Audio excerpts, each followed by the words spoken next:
Well, good morning, everybody. It's here. Winter has arrived. We had a couple good snowfalls there, and I'll say at least it's melted off the sidewalks at this point.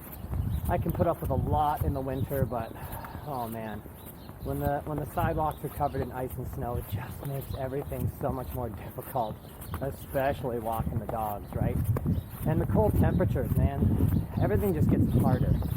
In the summer, I just have shorts, t-shirt, throw on some leashes, I go out the door, it's beautiful. And then the weather starts getting cold and I gotta start layering up. And then the weather gets colder and then the dogs gotta start layering up. So at least at this point it's not cold enough for chickpea and penny wheat jackets. Then it's gonna get to the point where the sidewalks are all crusted full of snow and ice and salt. And then I gotta start protecting the dog's paws from the salt.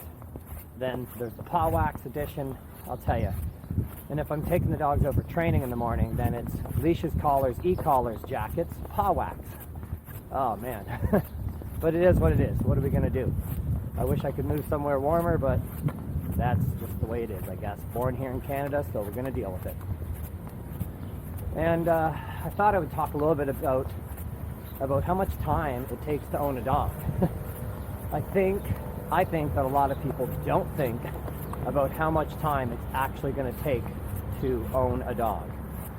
And it's going to take more or less time depending on kind of where you are at with your dog. If you've just gotten a new dog, let's say you got a puppy, well, hang on tight. Puppies, you know, it doesn't have to be difficult to raise a puppy. It really doesn't. I give lots of puppy consultations and help a lot of owners out with very clear guidelines on the easiest way to raise a puppy. If you're using a crate, it's going to make your life a heck of a lot easier, I'll say that. Oh, that's sloppy. Right there, Ollie. Good boy. Yep.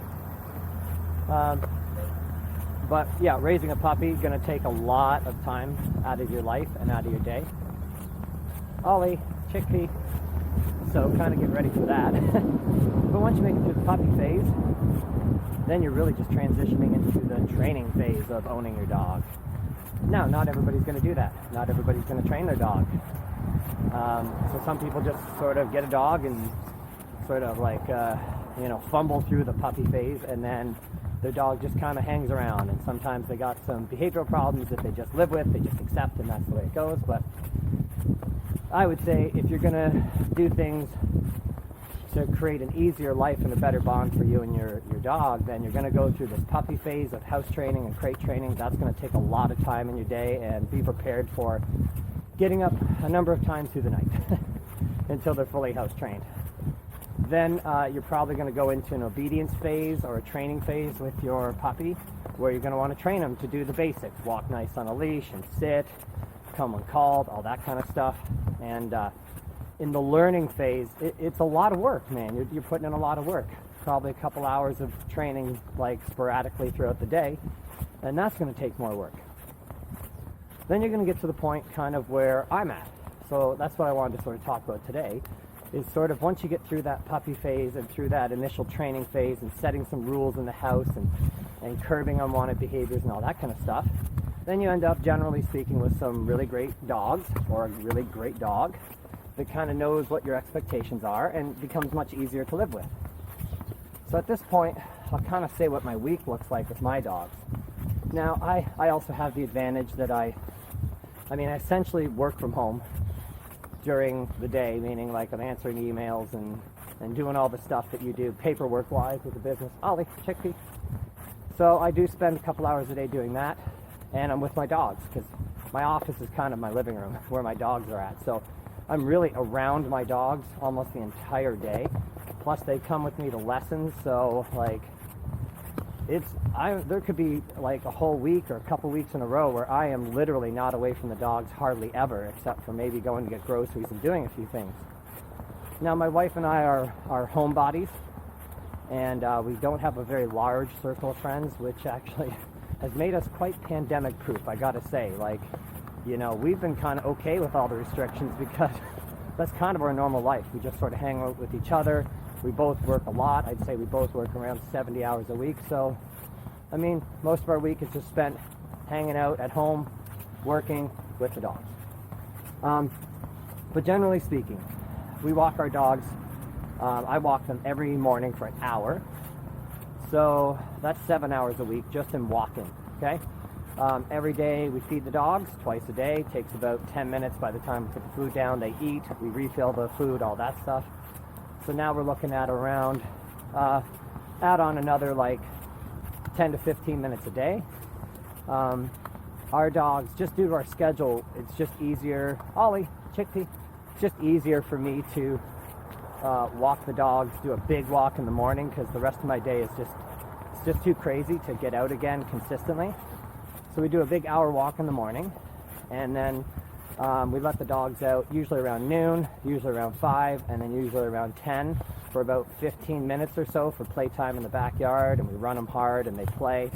So there's another 45 minutes, and that time is supervised. That means I'm out there, or my wife is out there that entire time sort of interacting and engaging with the dogs. So you're looking at least 2 hours a day of just to take care of our dogs, to exercise them, to feed them, to take them out for bathroom breaks, to give them some playtime, right? A few days a week I actually play like fetch or tug with each of the dogs, so that's going to take up a little bit more time. So we're looking at about 14 to 16 hours a week. Ollie, Chickpea, let's go back this way, guys. Right? So you're looking at like 14 to 16 hours a week, just bare minimum, just exercising, feeding the dogs, getting them out for breaks. That's it, just bare minimum. And then after that, you know, the time I spend with them on the couch or going over and snuggling with them for a little bit and giving them some love and attention. So maybe tack on another 30 minutes. So I would say I probably spend like actively like 20 hours a week with our dogs. And then there's just the passiveness of just sort of hanging out in the same room and just, you know, making eye contact and giving a little smile every once in a while and just sort of being there with the dogs, right? But I would say minimum, if you're doing things right, depending on your dog's exercise requirements, I'm going to say you need at least 14 to 18 hours a week. You're gonna spend doing stuff with your dog. It's like a part-time job.